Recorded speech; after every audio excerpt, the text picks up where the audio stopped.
Hey, what's up, everybody? Welcome back. Guys, I kind of want to start a new playlist or series for you, and I'm going to call it the One Beer Chat. So, what I want this to be is kind of just like me talking to you as if we were both sitting on our patio or my patio together, just having a cold one after a long day's work. Or maybe if it's in the morning, if you're watching this in the morning, maybe it's a one cup of coffee chat. But I want this to just kind of be informal, not a ton of editing, and really just talking about some of the things I'm doing, strategies, where my head's at. And please post down in the comments below whether you agree, disagree, or you have some suggestions for different strategies, topics, products, whatever it may be. And definitely let me know if you guys like this style of video. And if you don't, then I just won't do it. But now is a good time for me to film with my son going to sleep and having a little bit of daylight left. So cheers to the first One Beer Chat.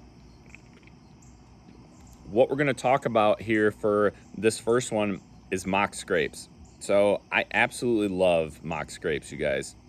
I've been doing them for a couple of years now, and they have definitely helped my hunting. They've helped my intel. They've produced more camera pictures of big bucks, and they've produced camera pictures that are meaningful to me. So I really love them. Not only to hunt over, but to have as intel. So I think what I want to start with is just kind of the mock scrape that I like to make, or what has seemed to work for me. There's a lot of different ways to do it. There's a lot of videos out there. There's a lot of other people that make mock scrapes. Some people, tout different scent products, and I think those work. I mean, I know like Ben Rising uses a lot of Black Widow scents, and you can't deny that that guy kills a ton of big bucks.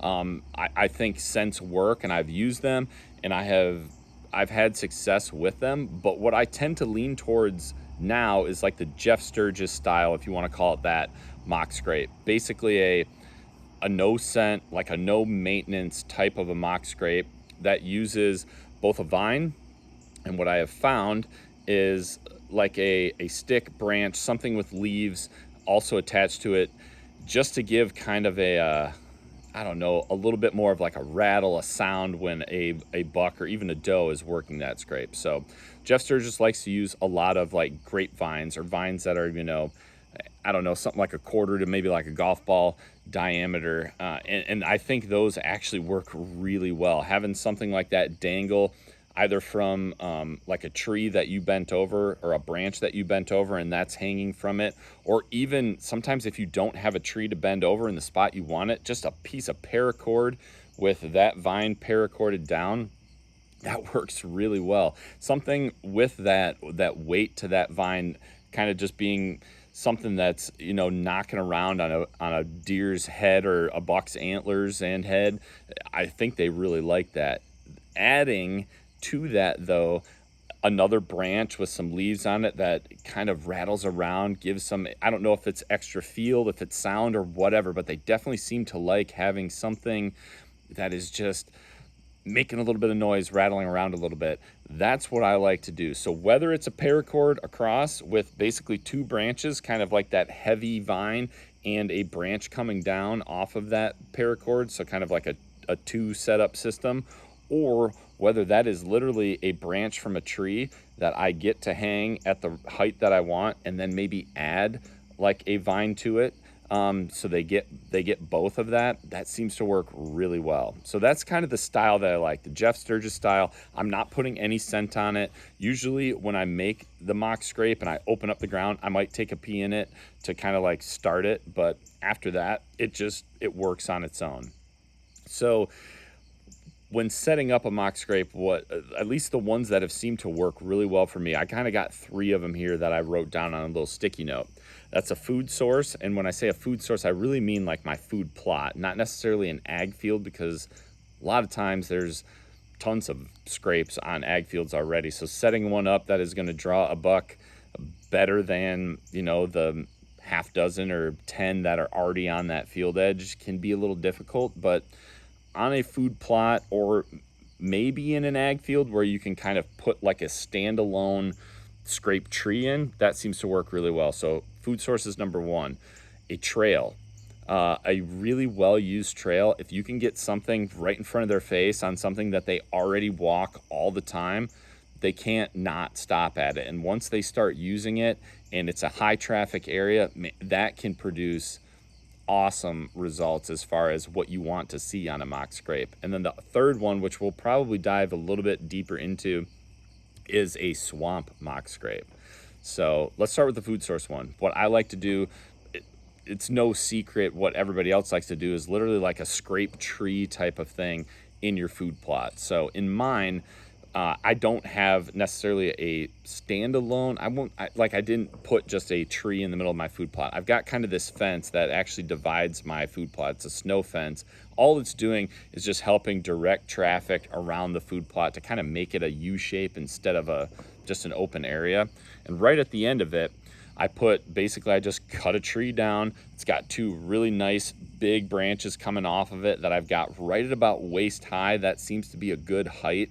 And then I've got two basically little sections of vine paracorded to it. So they can they can rub the actual, or they can work the actual like branch itself with the leaves still on it, but they can also bat that, hanging stick or vine off of that too. And just having that kind of centrally located, it's standalone, it sticks out, it's super obvious.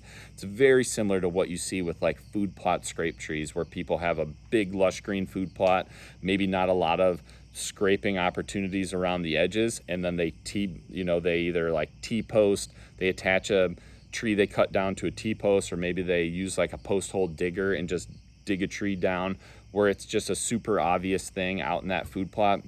Man, that works awesome. So I really like that. That has worked really well. I've got some pictures behind my house of one that I set up this year, and I usually like freshen it up every year just so it's a newer tree with some leaves still hanging on it. I don't have anything big on it right now, but some does and some little bucks are working it, and it's doing exactly what I want it to. It's drawing them right to the tip of that snow fence, kind of like the inside of the U, which is a really easy shot from the blind that I have set up there. So the trail one has been probably my number one producer for a mock scrape. Especially from an inventory standpoint. So I like to have some trails set up where I'm hunting over them and there's a stand there and I'm using that as a way to get a shot opportunity. But there's also some trails that are really hard to access back on my property. I just know it's a great area for deer movement. It's just really hard for me to get in there and hunt. And I do have some stands there, and this year I might push in, but there are places where you can only hunt one, maybe two times without completely blowing things up. But what they do, those trail ones that are not on a good stand setup, something that has good access, is they give me really good intel as to just when things are moving through my property. Like that camera on that trail back in that isolated kind of virgin area that doesn't have my scent in it all the time.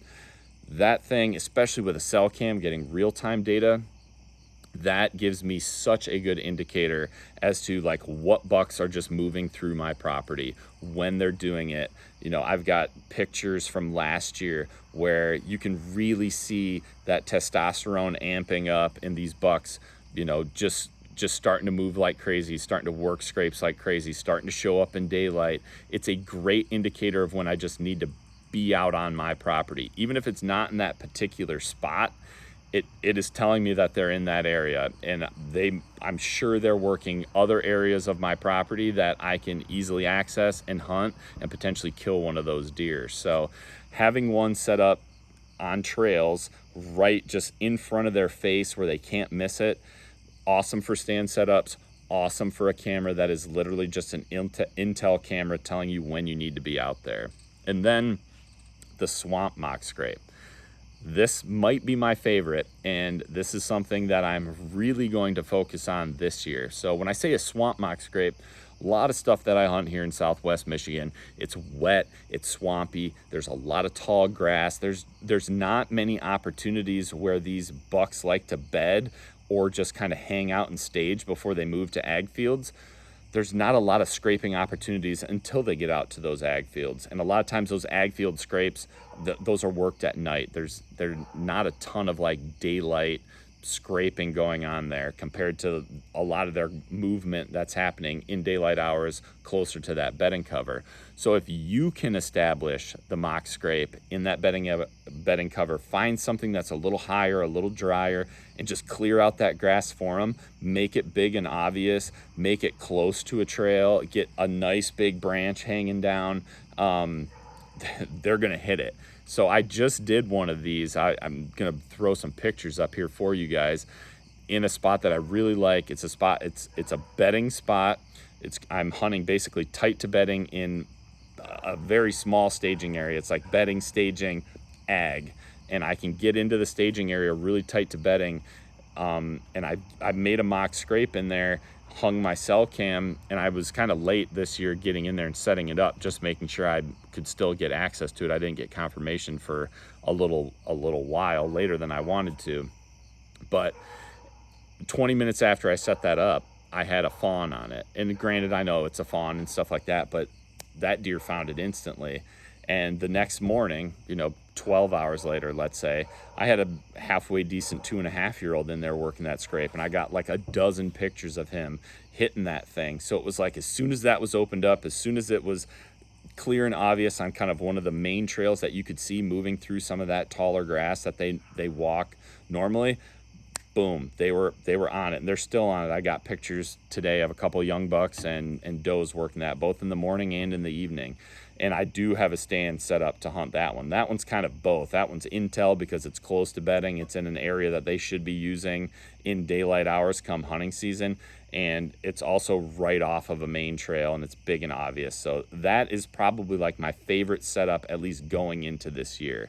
And when we talk about kind of too, the benefits of a mock scrape, outside of what I've just talked about from like the style I like to set it up, or kind of like the food plot, the trail, and the swamp one, guys, they're free.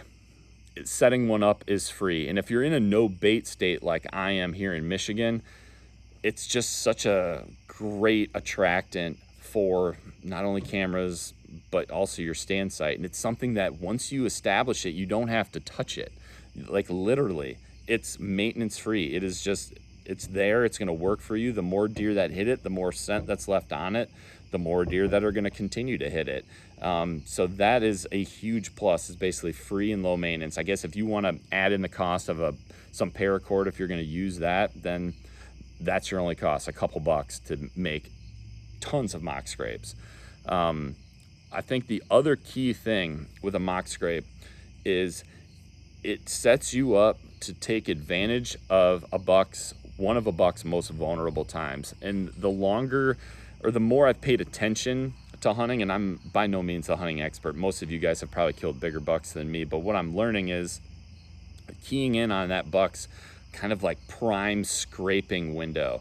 And from what I've seen, it kind of seems to be like October, I'm gonna say 20th to right about Halloween, kind of that back third of October.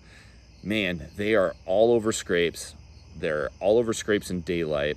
There's not a ton of hot does where they're just running around like crazy on kind of like a completely random pattern, or basically lack of a pattern. Like they're still on a bed to then working scrapes to feed pattern.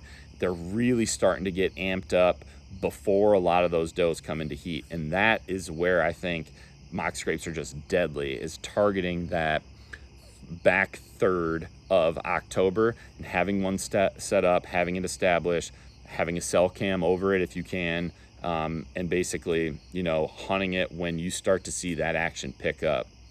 Now, a lot of you might be watching this and thinking, man, I don't have any set up. It's too late to set them up. It is definitely a good thing to have that mock scrape be kind of like a season-long scrape where deer are used to hitting it. They've communicated or used it as a communication hub throughout, the entire year. And they use them as communication hubs throughout the entire year, but it is definitely not too late. We have, my buddies and I, hunting some of the public land spots that we've found. When we get into an area that looks like a good hunting spot, that's got a lot of sign, sometimes we just make one quick and we get a camera up over it, and you would be surprised, even when you think you're leaving a bunch of scent on the ground, which, I mean, you probably are, leaving a bunch of scent on the ground. Nothing's going to hit this for, the next week or so.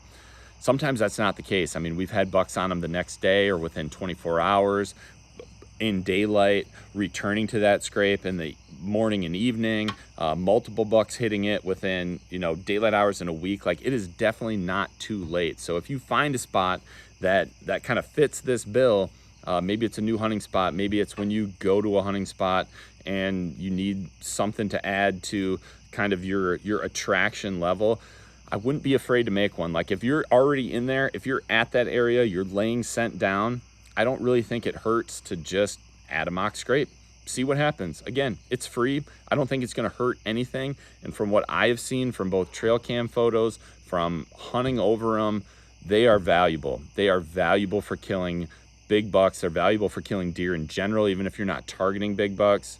And they're free. So that is the One Beer Chat episode 1. As you guys can see, daylight is dwindling quickly now here in Southwest Michigan. So I hope you guys like this. If you did, do me a favor, hit the like button down below.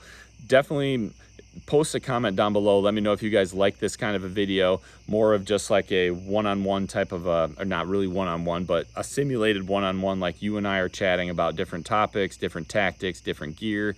Hopefully you like it. If you don't, I'll quit doing them. But I appreciate you guys watching this channel and following me along. And I hope you guys all have an awesome fall this deer season. So thank you for tuning in. I appreciate it. Remember, be a sportsman, make a sportsman.